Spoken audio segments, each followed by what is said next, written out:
வணக்கம் மக்களே, இன்றைக்கி ஒரு வித்தியாசம் வந்து உங்களுக்காக கேட்கணுங்கிறதுக்காக தான் இந்த வீடியோ போட்டிருக்கேன். இன்றைக்கி வந்து ஒரு ட்ராக்கில் வந்து ஒரு வாடிக்கையாளர் வந்து ஒரு வண்டி புக் பண்ணுறாங்க. ஒரு கொட்டேஷன் மாதிரி கேட்குறாங்க. அவங்க வந்து அவங்க இருக்கிற இடத்துலேருந்து அவங்க வீட்டுக்கு போகிறதுக்கு 200 ரூபா ஆகுங்க. அவுட் ஆஃப் ஸ்டேஷன், அதாவது அவுட் ஆஃப் சிட்டினால ஒரு 50 ரூபா எக்ஸ்ட்ரா ஆகும்னு சொல்கிறாங்க. ஒரு 200 + 50 ரூபா 250 ரூபா அப்படிங்கிறாங்க. இப்போ மீட்ரு போட்டு யூஸ் பண்ணுறோம் நம்ம. கரெக்டாக அதில் என்ன அமௌண்ட் வருதோ அதுலேருந்து 50 ரூபா தான் எக்ஸ்ட்ரா வாங்க. ஏன்னா வண்டியில் போனால் மட்டும்தான் எங்கேருந்து எங்கே போகிறோமோ அதுக்கான அக்யூரேட்டான கிலோமீட்ரு கரெக்டாக காமிக்கும். ஸோ அந்த மாதிரி தான் இது பண்ணுறோம். அவங்க ஆஸ்பத்திரியில் பில்லெல்லாம் பே பண்ணிட்டு அப்படியே வந்துடுறாங்க.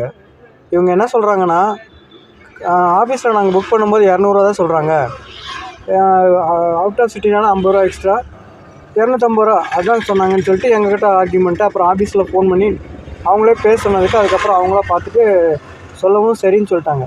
இதெல்லாம் மீறி இன்னொரு வார்த்தை சொன்னாங்க பாருங்கள். ஆட்டோக்காரனே 300 ரூபா கேட்குறான்னு சொல்லி தான் நாங்கள் கார் புக் பண்ணோம், ஆனால் நீங்களும் அதே அளவுக்கு தான் கேட்குறீங்க அப்படின்னு சொல்லி ஒரு கேள்வி கேட்டாங்க. உண்மையிலே மனசு அப்படியே ரொம்ப கஷ்டமாகி போச்சு. இந்த காரில் வந்து பார்த்திங்கன்னா ஒவ்வொரு நாசிலுமே 7000 8000ன்னு சொல்லி வருது. ஸோ ஏதாவது ஒரு பிரச்சனை ஆச்சுன்னா அதை நாங்கள் வாங்குகிற சம்பளத்தில் தான் நாங்கள் அதை வந்து மாற்ற மாதிரி இருக்கும். ஒரு ஆட்டோவுக்கு அவ்வளோ ஒரு செலவு கிடையாது. அவன் 300 ரூபா வாங்குகிறான், நாங்கள் வாங்குறது அதிகமாக இல்லை ஆட்டோக்காரங்க அதிகமாக வாங்குகிறாங்களா, அதை வந்து ஒரு கம்பேர் பண்ணி ஒரு புரிஞ்சிக்க மாட்டேங்கிறாங்க. ஆட்டோக்கே 300, காருக்கு அப்படி கேட்குறீங்களே அப்படிங்கிறாங்க.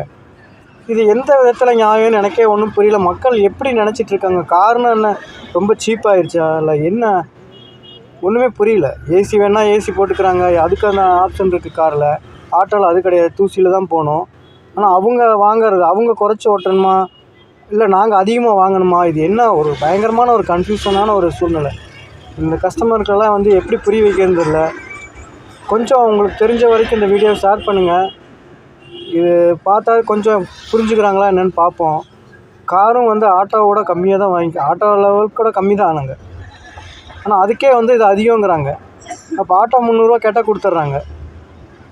இது என்ன பண்ணுறதுன்னு ஒன்றுமே தெரில மக்களே. நன்றி.